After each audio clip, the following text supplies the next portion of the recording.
Audio Jungle.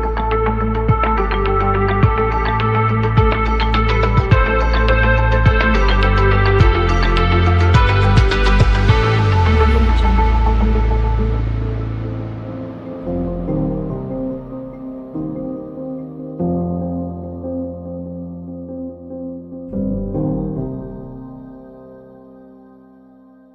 Thank you so much for joining us on the program today. We are going to talk about professional announcing and specifically the area of news anchoring. And I'm joined by Brenda Zeda Radido. Brenda is a news anchor at the Kenya Television Network. Thank you so much, Brenda, for joining us. Thank you so much, Bonareri, for the invite. I appreciate. Yes, so I'm going to go right into it. My first question is about what you did in school and how it's relevant for your career in news anchoring or journalism. But I already know that you did journalism. So I'm going to maybe frame this a little bit different. When do you think that you would have had an easy time doing what you're doing now if you hadn't done journalism in school, or has it helped you in any way, or you just have been okay? Because I know that there are some people who have the talent and they go ahead and become journalists and they're just okay with it. Okay, what I can say, Bonareri, is that it's really important for a working journalist. There's a difference between a working journalist and a trained journalist, because you can be trained and you're not working as a journalist. You can be trained and you end up working in a public relations office or a communication department. But when I talk about a trained journalist and working as a journalist is when you're trained as a journalist, you end up somehow working in a newsroom, either as a broadcast journalist or as print journalist. So when it comes to training of journalists, is really, really important, because that training gives you it gives you a good landing in a media house or in a communication department. The reason I'm saying that it's because that will be your guidance on how you're supposed to write a story, how you're supposed to report a story, how you're supposed to do news presenting, or even how you're supposed to write a press release. So you can imagine someone who's not been trained as a journalist working in a media house without any knowledge in terms of the five W's and one H: who, where, what, why, and how, and when. So yes, you can have talent and work in a media house without training. However, good case in example is you've seen in our local media houses. Let me talk about Kiss 100, like the classic, Radio Africa, and Radio Africa owns Kiss 100, Classic FM, and the Nairobi Star, and also Kiss TV. A good example is Classic FM. You remember some time back, the Media Council of Kenya and also the Kenya Film Classification chair, that is Ezekiel Mutua, was on the neck of the presenters, Maina Kingangi and the co-presenter. And actually Maina and Kingangi, not Maina and Kingangi, Maina and Kingangi, the two presenters, they were questioning the content that they put on media. And also some time back, you remember again, Jeff Koinange on Citizen TV when he was hosting Go to Secretary General, the sort of questions that he was asking the Secretary General, some were private, that it was out of the watershed period. And so as a trained journalist, if you know the basics, it will really guide you on how you need to host a show. It will guide you on what to say on air and what not to say on air. And then also as a trained journalist, you will also know how to write a story.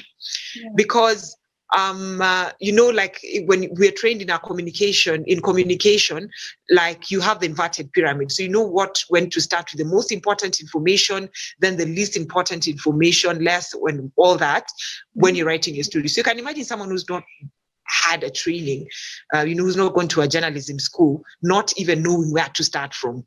That means you've been employed, your employer has employed you, so your employer also now has the work of starting to train on how. Yeah, exactly. Training you like on the basics, the small things that it's just common knowledge as a trained journalist. Because I'm so sure, Bonareri, you're a communication student, soon joining the media industry. There's some things that are so common sense that, this is supposed to be done, this is not supposed to be done. So you can imagine you're working with someone who's not gone into a journalism school. So clearly you'll end up being the trainer, the lecturer, Yes. However, on the other side, media also looks at the talent, and especially radio. That's why you'll see like the likes of Maina, Kingangi, and also Jalango, and also the former radio presenter Shix Kapienga. Some of these people are not even trained journalists. Kamene Goro is not a trained journalist, she's a lawyer. But because of the talent that they have, they really don't, like, they didn't go to a media school to get, to be on radio. Their talent is what has made them to be where they are. And so it means that even as media organizations open media stations, at times they go for the talent, because media, at the end of the day, it needs the talent and it also needs the brains. However, not all programs on TV, radio, and not all print media as a writer, clearly not all media houses can entertain that issue of employing people who are not journalists. So can you now imagine employing someone who's been trained as a journalist to be a writer, a political writer? It will take like a lot, to take a lot. Yes, some can pass in terms of writing an opinion piece. Writing an opinion piece, and you've seen it in different newspapers, people writing opinion pieces, it passes because it's the general opinion. When it comes to writing a story, it's very hard. I usually tell people, you cannot have a journalist go to the hospital and start injecting people, treating patients. True. It can't work. So the same way, people respect other professions like a lawyer, a doctor, a nurse, a teacher. They should also give that same respect to media. Right. So the next question, I think, is going to help somebody who's maybe in school and they're trying to be a news anchor. When you started your career, did you start right away reading news, or did you start as a reporter? Did you start as an intern somewhere, maybe just being sent around and not going for stories? How did it go for you? Well, it was not an easy journey. I started as an intern. I did like 3 internships, if I'm not wrong. One I did when I was in school as a requirement. Then the other one I did it at a radio station. My first internship I did at a community radio station, Pamoja FM. The second internship I did at 1FM without pay. Without pay for like 6 months, and I got employed. And then another internship I did at a print media house called Extra Newspapers. It was an evening newspaper that was being introduced in the country, but sadly it didn't make it through. So I started as an intern. So I did internship. I worked as a reporter, both radio and TV. From radio, I went to Ebru TV, where I worked as a reporter. Then at some point, because I had a desire of reading news, from there, I worked as an anchor for, I think, like 6 months. Then I went to KBC, where I worked also as an anchor cum reporter for 2.5 years. Then I left, then came to KTN. So it was not, when I'm saying it, it sounds like a walk in the park, which it was not a walk in the park. It was not a walk in the park. It's been a journey. It's been a journey. So what I'd like to tell people who want to join this industry, that one, the media industry is not for the faint-hearted. You have to be a go-getter in terms of chasing for stories, in terms of being timely with your story when you're given a story to do, in terms of doing research, a lot of reading, and in terms of socializing. Because socializing means you have to get context for newsmakers, you have to interact with them so that you can, they can give you stories. The other thing, you have to be someone who is so good in your languages.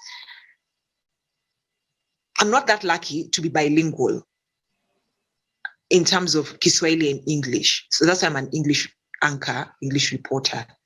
I cannot do Swahili. Yes, not that I cannot speak Kiswahili, I can. But media, as a Swahili anchor or a Swahili reporter, you have to have your Swahili, like Kiswahili on your fingertips.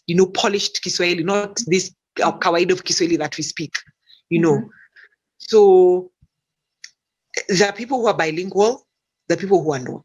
So if you're not bilingual, you need to work on your strength. If you're good in English, work on your strength. If you're good in Swahili, work on your strength. But nowadays, media houses encourage people to be bilingual as a way of cost cutting, such a way that they don't have to employ a Swahili journalist or an English journalist. So clearly, you have to to be bilingual. Then the Right. other thing is you have to be outgoing. You have to be someone who likes traveling, because journalism is about traveling to look for stories, traveling to go tell stories of other people, traveling to go to places to do anchoring.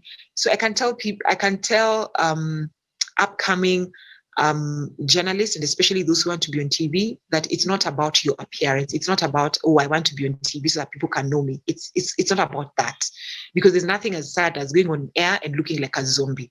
Mhm. Sorry for using that word, but that is what people have always thought about TV news anchors. Like, they're just zombies. They're just told do this, do that, and they do.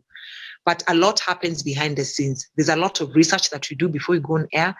There's a lot of reading that goes on air before you go on air, rather. And there's a lot of also research when you're on air, because there can be breaking news. So that means you also have to research when you're there. Yes, you'll have the editor, the producer, the research team helping you, but you're the person who's on air. So anything that goes on air is based on what you will say. Mhm.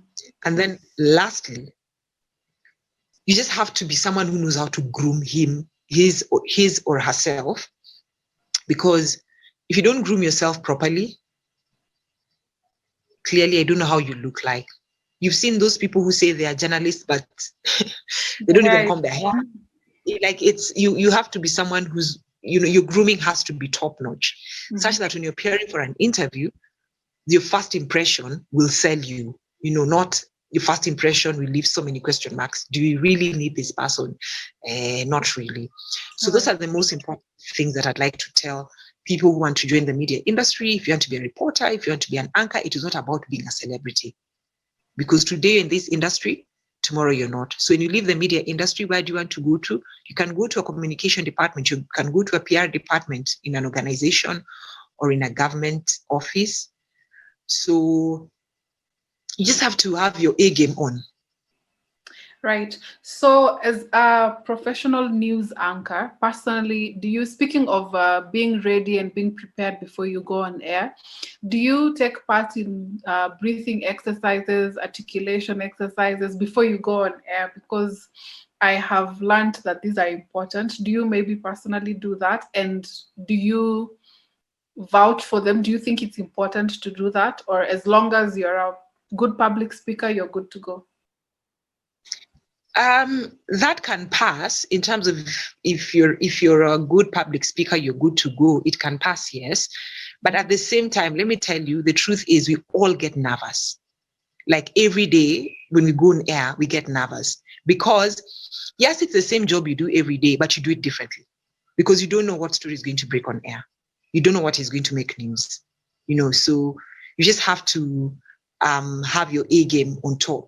When it comes to articulation, it's very, very important. And I think even the way we are talking, you can hear, like, you can get like I'm trying to articulate words, because there's no, you can go on air and then you start, the county presidents, you have lots of, you have to speak in a way that people understand. You have to speak in a way that people will know what you're talking about.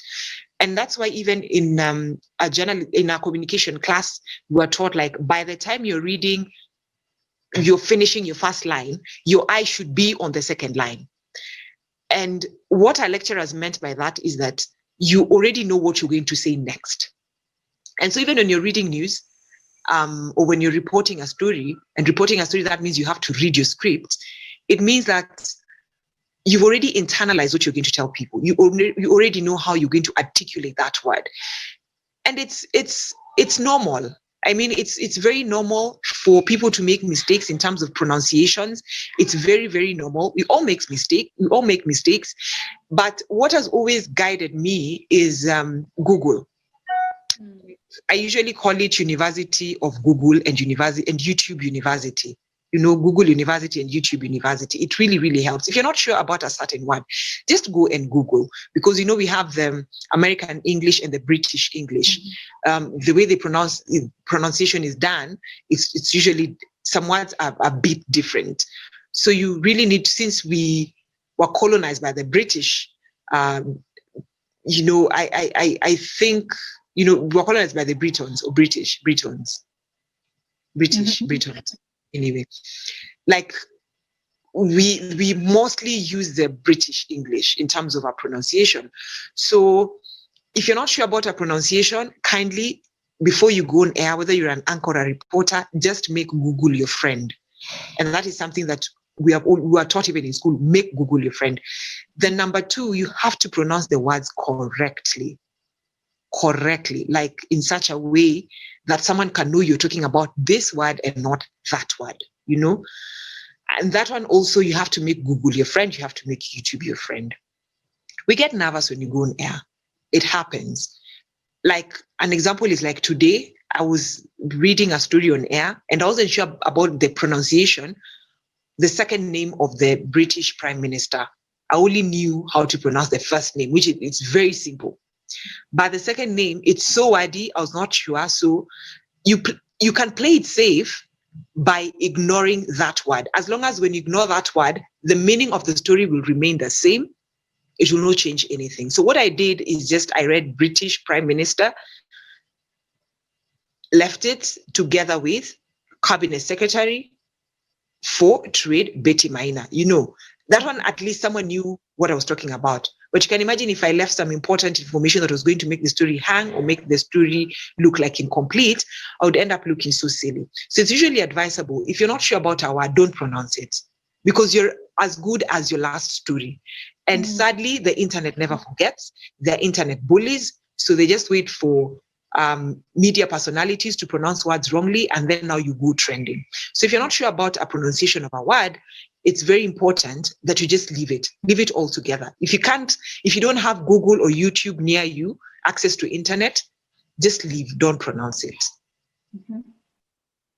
Okay, so now I know that you are on a journey in your professional life, in your career as a news anchor, and you've probably not arrived at where you want to go yet.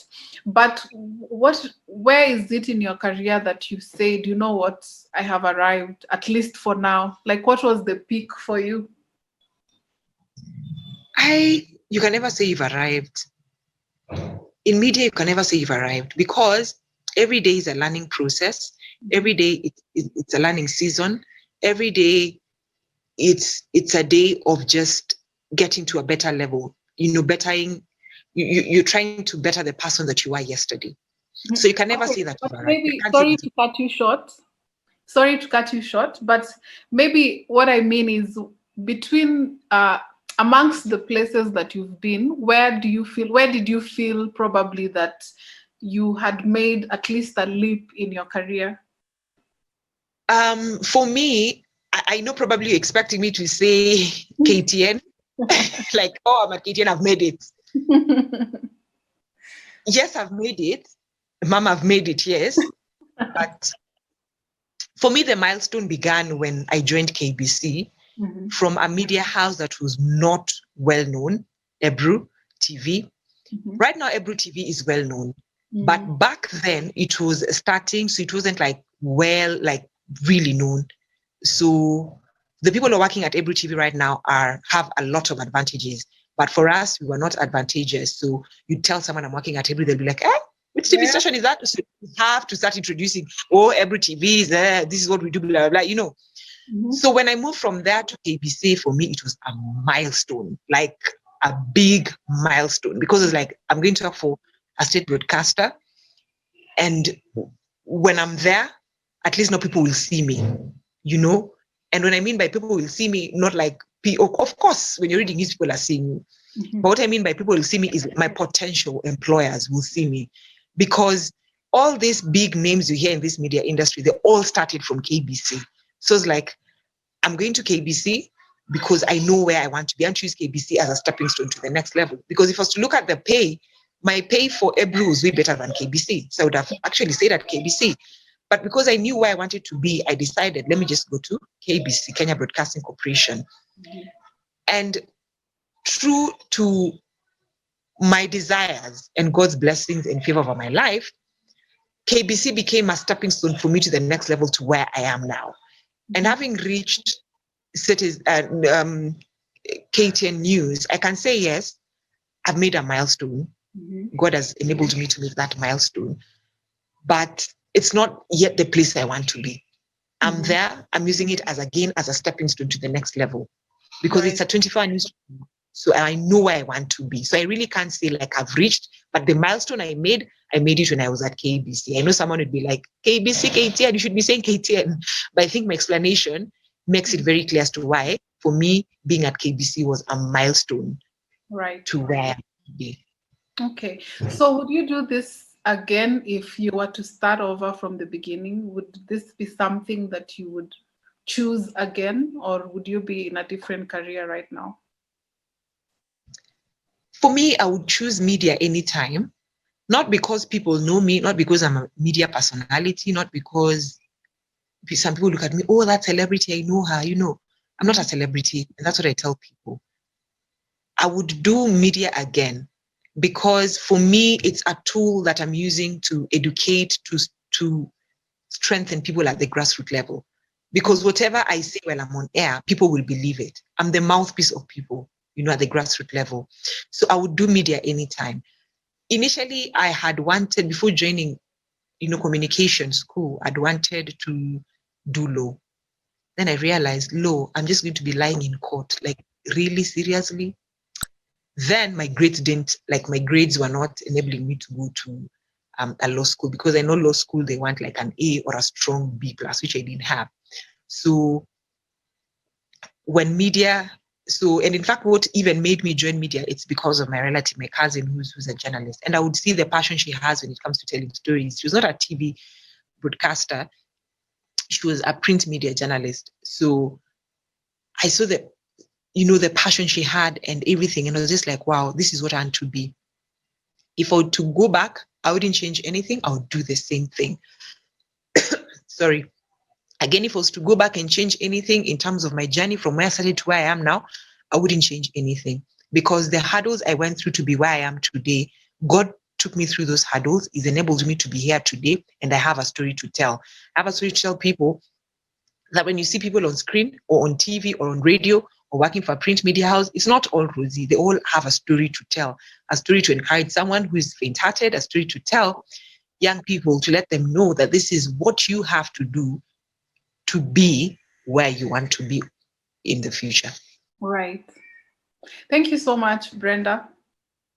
Right, so there you have it. If you want to be a news anchor, a reporter, someone on TV, just know that the most important thing is not for you to be seen on TV, like Brenda has said. It's for you to tell a story, for you to be the mouthpiece of the people. Until next time, that's all we have for you. Thank you so much.